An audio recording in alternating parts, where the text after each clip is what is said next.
हक मौजूद।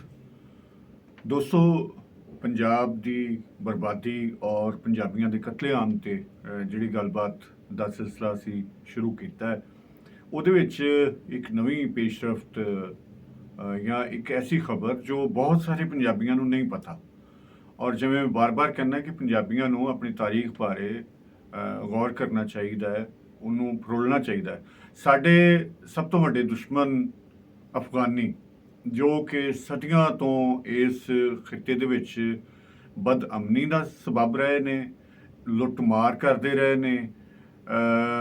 गजनवी तो लैके महमूद गजनवी किसी बहाने आंदा सी, जदों इत्थे फसलां पकदियां सन उदों इत्थे आके हमलावर हुंदे सन, फसलां चुक के लै जांदे सन। और वो सोमनाथ का मंदिर कोई उन्हें इस करके नहीं सी तोड़िया कि वो किसी होर मजहब का है, क्योंकि वो सोने का बुत सी, दरवाजे सोने दे नाल सारा उन्हां ते सोने का काम होया सी। और फिर अगर एडा ही वो चंगा सी ते इत्थे कोई मदरसा बनवांदा, इत्थे कोई मसीत बनवांदा, मसीतां ते ढा दिंदा सी। वो जदों हमलावर हुंदा सी रस्ते च मसीतां, मुसलमान भी वो बहुत ज़्यादा सन, मसीतां ढांदा आंदा सी और फिर वो चुक के सोना, जवाहरात और जिन्ने भी साडे अनाज, फसलां चुक के नाल लै जांदा सी।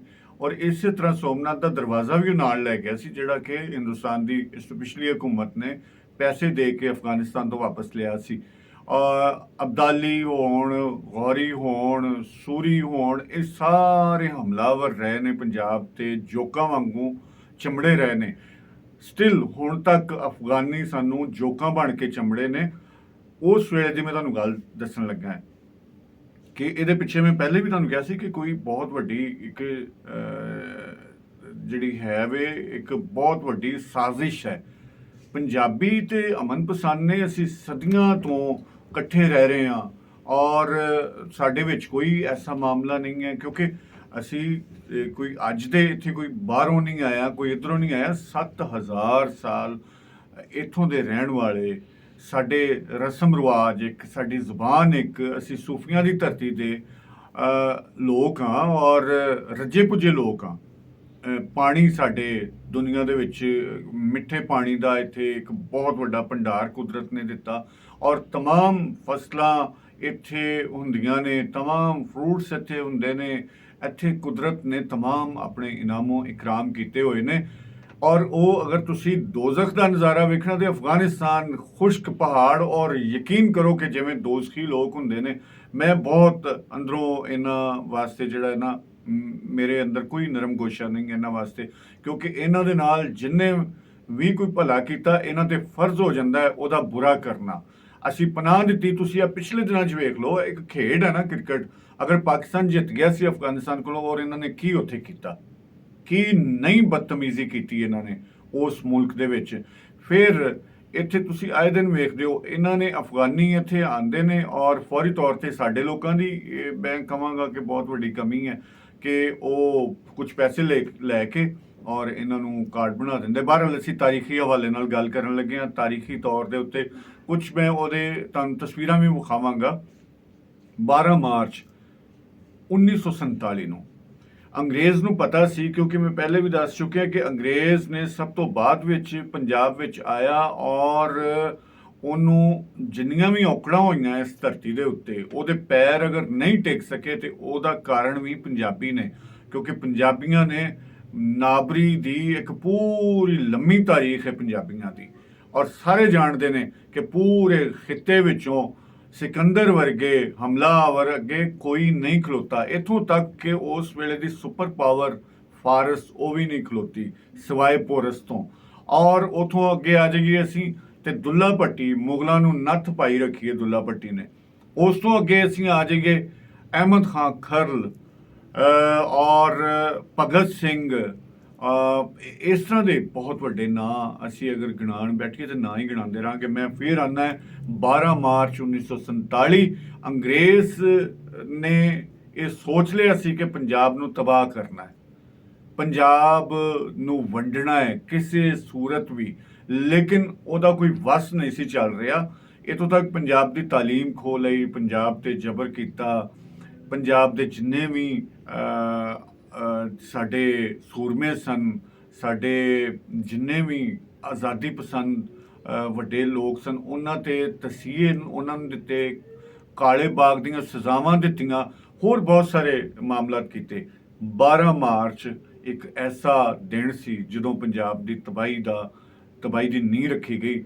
ਅਫਗਾਨੀਆਂ ਨੂੰ ਲਿਆਂਦਾ ਔਰ ਮੁਸਲਿਮ ਲੀਗ ਸਕਾਡ ਉਹਨਾਂ ਦੇ ਨਾਲ ਸਭ ਤੋਂ ਪਹਿਲੇ ਚੋਆ ਖਾਲਸਾ ਕਹੂਟਾ ਦੀ ਤਹਿਸੀਲ ਕਹੂਟਾ ਵਿੱਚ ਹੈ, ਉੱਥੇ ਆ ਕੇ ਇਹਨਾਂ ਨੇ ਪਿੰਡ ਤੇ ਹਮਲਾ ਕੀਤਾ, ਚਾਰੋਂ ਤਰਫੋਂ ਘੇਰਾ ਪਾ ਕੇ ਨਿਹੱਤੇ ਮਜ਼ਲੂਮ ਸਿੱਖ ਪੰਜਾਬੀਆਂ ਦਾ ਕਤਲੇਆਮ ਕੀਤਾ, ਪੰਜਾਬਣਾਂ ਦੀ ਇੱਜ਼ਤ ਲੁੱਟੀ ਔਰ ਬੱਚੇ ਮਾਰੇ, ਇੱਥੋਂ ਤੱਕ ਕਿ ਨਾਲ ਲੈ ਗਏ। ਇਹਨਾਂ ਨੇ ਇੰਤਹਾ ਕਰਤੀ, ਦਰਿੰਦੇ ਤੇ ਹੈ ਨੇ, ਦਰਿੰਦਗੀ ਦੀ ਇੰਤਹਾ ਕਰਤੀ। 150 ਸਿੱਖ ਪੰਜਾਬੀਆਂ ਦਾ ਕਤਲ ਕੀਤਾ ਔਰ ਪੂਰੇ ਪਿੰਡ ਨੂੰ ਬਿਲਡੋਜ਼ ਕਰ ਦਿੱਤਾ। 12 ਮਾਰਚ 1947 ਥੋਆ ਖਾਲਸਾ, ਉਹ ਵੀ ਉੱਥੇ ਵੀ ਇਹੋ ਕੁਝ ਹੀ ਹੋਇਆ। ਔਰ ਉਸ ਵੇਲੇ ਇਹ ਸਾਰੀ ਦੀ ਸਾਰੀ ਜਿਹੜੀ ਸ਼ਰਾਰਤ ਸੀ ਇਹ ਅਫਗਾਨੀਆਂ ਦੀ ਸੀ, ਪੰਜਾਬੀ ਇਹਦੇ 'ਚ ਕੋਈ ਵੀ ਨਹੀਂ ਸੀ। ਔਰ ਅਫਗਾਨੀਆਂ ਨੇ ਇਹ ਅੰਗਰੇਜ਼ ਦੇ ਕਹਿਣ ਤੇ ਕੀਤਾ। ਇਹ ਤੇ ਕਿਰਾਏਕਸ਼ ਨੇ, ਇਹ ਤੇ ਕਿਰਾਏ ਦੇ ਕਾਤਲ ਨੇ ਅਫਗਾਨੀ। ਇਹਨਾਂ ਨੂੰ ਪੈਸੇ ਦੇ ਕੇ ਇਹਨਾਂ ਕੋਲੋਂ ਜੋ ਮਰਜ਼ੀ ਕਰਵਾ ਲਓ ਤੁਸੀਂ। ਗੰਦੇ ਤੋਂ ਗੰਦਾ ਕੰਮ ਹੈ। ਇਹਨਾਂ ਦੀ ਕੋਈ ਚੀਜ਼, ਇਹਨਾਂ ਦੀ ਸਭ ਕੁਝ ਖਰੀਦ ਲਵੋ, ਪੈਸੇ ਦਵੋ, ਕਹਿਣਗੇ ਲੈ ਜਾਵੋ ਤੁਸੀਂ, ਔਰ ਉਹ ਪੈਸੇ ਵਾਸਤੇ ਕੁਝ ਵੀ ਕਰ ਸਕਦੇ ਨੇ। ਇਹਨਾਂ ਨੇ ਕਿਰਾਏ ਦੇ ਗੁੰਡੇ ਪਾਲੇ, ਅੰਗਰੇਜ਼ਾਂ ਨੇ, ਬ੍ਰਿਟਿਸ਼ ਨੇ, ਔਰ ਉਹਨਾਂ ਨੂੰ ਲਿਆ ਕੇ ਇਹ ਪੰਜਾਬੀਆਂ ਨੂੰ ਵੰਡਣ ਦੀ ਸਭ ਤੋਂ ਵੱਡੀ ਘਿਨੌਣੀ ਸਾਜ਼ਿਸ਼ ਕੀਤੀ ਗਈ, ਜਿਹਦੇ 'ਚ ਕਿਹਾ ਗਿਆ ਕਿ ਮੁਸਲਮਾਨਾਂ ਨੇ ਬਈ ਪੰਜਾਬੀ ਤੇ ਕਦੀ ਵੀ ਨਹੀਂ ਸੀ ਕਰ ਸਕਦੇ। ਪੰਜਾਬੀ ਆਪਸ ਵਿੱਚ ਕਦੀ ਲੜੇ ਹੀ ਨਹੀਂ। ਸਦੀਆਂ ਦੱਸਦੀਆਂ ਨੇ ਕਿ ਅਸੀਂ ਪੰਜਾਬੀ ਆਪਸ 'ਚ ਕਦੀ ਨਹੀਂ ਲੜੇ, ਤੇ ਉਦੋਂ ਕਿਉਂ ਕਰਨਾ ਸੀ? ਇਹਨਾਂ ਹੀ ਕਿਰਾਏ ਦੇ ਕਾਤਲਾਂ ਨੂੰ ਲਿਆ ਕੇ ਫਿਰ ਪਿੰਡੀ ਦੇ ਵਿੱਚ ਕਤਲੇਆਮ ਕਰਾਇਆ ਗਿਆ। ਇਹਦੇ ਵਿੱਚ ਹੀ ਬਾਅਦ 'ਚ ਇਹਨਾਂ ਨੇ ਬਕਾਇਦਾ ਪੂਰੀ ਪਲਾਨਿੰਗ ਕੀਤੀ, ਕਿਹੜੀ ਮਸੀਤ ਵਿੱਚ ਸੂਰ ਸੁੱਟਣਾ ਹੈ, ਕਿਹੜੇ ਮੰਦਿਰ ਵਿੱਚ ਗਾਂ ਸੁੱਟਣੀ ਹੈ। ਇਹ ਅੰਗਰੇਜ਼ ਦੀ ਚਾਲ ਸੀ। ਇੱਥੋਂ ਨਫ਼ਰਤ ਦਾ ਬੀ ਔਰ ਅੱਗ ਇੰਨੀ ਕੁ ਬਾਲੀ ਕਿ ਅਖੀਰ ਉਹ ਆਪਣੀ ਇਸ ਸ਼ਰਾਰਤ ਸਾਜ਼ਿਸ਼ ਵਿੱਚ ਕਾਮਯਾਬ ਹੋਏ ਔਰ ਪੰਜਾਬੀਆਂ ਨੂੰ ਆਪਸ 'ਚ ਲੜਾਇਆ। ਤੁਸੀਂ ਸਿੱਖ ਕਹਿੰਦੇ, ਸਿੱਖ ਤੇ ਸਿਰਫ ਉਸ ਵੇਲੇ 13% ਹੈਗੇ ਸਨ ਪੰਜਾਬ ਦੀ ਆਬਾਦੀ ਵਿੱਚ। 13% 60% ਮੁਸਲਮਾਨ ਸਨ, ਮੁਸਲਿਮ ਪੰਜਾਬੀ, 13% ਸਿੱਖ ਪੰਜਾਬੀ, 25% ਹਿੰਦੂ ਪੰਜਾਬੀ। ਔਰ ਸਦੀਆਂ ਤੋਂ ਅਸੀਂ ਇਕੱਠੇ, ਸਾਡੇ ਵਿੱਚ ਕਦੀ ਕੋਈ ਲੜਾਈ ਨਹੀਂ ਸੀ ਹੋਈ। ਔਰ ਇਹਨਾਂ ਅਫਗਾਨੀਆਂ ਨੇ ਹੀ ਉਦੋਂ ਵੀ ਇਹ ਸਾਰਾ ਵਬਾਲ ਮਚਾਇਆ, ਪੈਸੇ ਲੈ ਕੇ ਗੰਦ ਪਾਇਆ, ਔਰ ਅੱਜ ਤੀਕਰ ਸਾਡੇ ਪੰਜਾਬ ਨੂੰ ਜੋਕਾਂ ਵਾਂਗੂ ਚਮੜੇ ਹੋਏ ਨੇ। ਇਹਨਾਂ ਦੇ ਵਟਕੇ ਵੀ ਬੇਸ਼ਰਮੀ ਦੀ ਹੱਦ ਕਰਦੇ ਸਨ, ਔਰ ਇਹ ਤੇ ਇੰਤਹਾ ਦਰਜੇ ਦੇ ਬੇਸ਼ਰਮ ਔਰ ਬੇਹਯਾ ਨੇ, ਜਿਨ੍ਹਾਂ ਨੇ ਸਾਡਾ ਰਹਿਣ ਕੁਛ ਨਹੀਂ ਦਿੱਤਾ। ਔਰ ਸਾਡੇ ਪੰਜਾਬੀਆਂ ਨੂੰ ਸੋਚਣਾ ਚਾਹੀਦਾ ਹੈ, ਇਹਨਾਂ ਅਫਗਾਨੀਆਂ ਨੂੰ ਅਜੇ ਵੀ ਅਸੀਂ ਅਗਰ ਠੱਲ ਪਾਈਏ ਤੇ ਇਹਨਾਂ ਨੂੰ ਵਾਪਸ ਭੇਜੀਏ। ਤੁਸੀਂ ਇਹ ਅੰਦਾਜ਼ਾ ਕਰੋ, ਤੁਸੀਂ ਅਗਰ ਉਹਦੇ ਤੇ ਇਨਵੈਸਟੀਗੇਸ਼ਨ ਕਰਦੇ ਹੋ ਤੇ ਇਹਨਾਂ ਦੇ ਸ਼ਨਾਖਤੀ ਕਾਰਡ ਲੈ ਲਵੋ, ਉਹਦੀਆਂ ਤਾਰੀਖਾਂ ਵੇਖ ਲਵੋ, ਉਹਦੀ ਹਿਸਟਰੀ ਵੇਖ ਲਵੋ, ਇੱਥੋਂ ਦੇ ਕੋਈ ਵੀ ਨਹੀਂ ਹੈਗੇ। ਬਹੁਤ ਜ਼ਿਆਦਾ ਜਿਹੜੇ ਇੱਥੋਂ ਦੇ, ਬਲਕਿ ਕੇਪੀ ਔਰ ਇਹ ਉਹ ਜਿੰਨੇ ਵੀ ਪਖਤੂਨ ਉਧਰ ਆਏ ਹੋਏ ਨੇ ਸਾਰੇ ਅਫਗਾਨੀ ਨੇ। ਅਚਕ ਜ਼ਈ ਤੇ ਅਜੇ ਵੀ ਕਹਿੰਦਾ ਹੈ ਕਿ ਅਫਗਾਨ ਕੌਮ ਔਰ ਅਫਗਾਨ ਦੇਸ਼ ਤੇ ਇਹ ਸਾਰਾ, ਇਹਨਾਂ ਨੂੰ ਸਿਰਫ ਇੱਕ ਨੇ ਨੱਥ ਪਾਈ, ਇੱਕ ਸ਼ੇਰ ਨੇ ਨੱਥ ਪਾਈ, ਸ਼ੇਰੇ ਪੰਜਾਬ ਮਹਾਰਾਜਾ ਰਣਜੀਤ ਸਿੰਘ ਨੇ ਇਹਨਾਂ ਅਫਗਾਨੀਆਂ ਨੂੰ ਨੱਥ ਪਾਈ, ਜਿਹੜੀ ਕਿਸੇ ਕੋਲੋਂ ਨਹੀਂ ਪੈ ਸਕੀ। ਇਹ ਕਿਸ ਚੱਲ ਰਹੀ ਹੈ ਔਰ ਇਸ ਹਵਾਲੇ ਨਾਲ ਬਹੁਤ ਸਾਰੇ ਸ਼ਵਾਹਿਦ ਤੁਹਾਨੂੰ ਦਿੱਤੇ ਜਾਣਗੇ, ਇਹਦੀ ਤਸਵੀਰਾਂ ਵੀ ਵਿਖਾ ਰਹੇ ਹਾਂ। ਤੇ ਅਗਲੀ ਕਿਸ਼ਤ, ਅਗਲੇ ਵੀਲੌਗ ਦਾ ਇੰਤਜ਼ਾਰ ਕਰੋ। ਖੈਰ ਤੁਹਾਡੇ ਦਮ ਦੀ।